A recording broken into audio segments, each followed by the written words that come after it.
song. Yeah. Giles was talking to me, and Alcatrazz's manager, Giles Lavery, and Giles was saying, Joe told me, you know, he would love it if I wrote something that was kind of like in that Celtic vibe of like that, you know, Gary Moore Celtic period. So when I think, because he knows I'm a huge Gary Moore fanatic, and I love all eras of Gary Moore stuff. So you know, I'm thinking like Wild Frontier after the war era Gary Moore stuff, maybe some Lizzie vibe in there, because I'm also a huge Thin Lizzy fan. So I started putting stuff together, and then Giles actually had a really strong chorus part.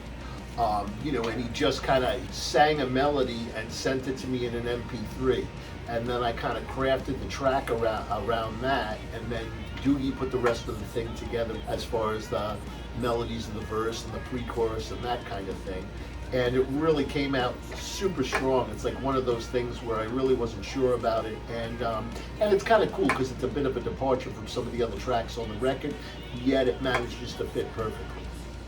Yeah, I had a blast playing that one. When I first heard it, Joe had done these really, really cool harmonies. Different versions of the similar kind of harmonies and themes throughout the song. And as a keyboard player, it's a blast doubling that stuff.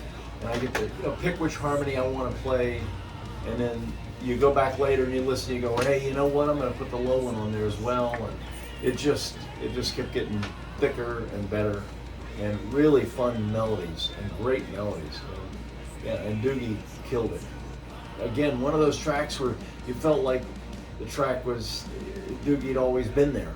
It was so natural. I mean, what he sang and wrote, the phrasing, everything about it the feel was perfect. It's our ode to dancing. The dance track. Lord of the Dance. Blackheart. Speak truth to power. They toss heads and tails. They call both. They can't lose. You know. It's not the difference between right and left, or socialism or republicanism or whatever it is. It's the difference between right and wrong.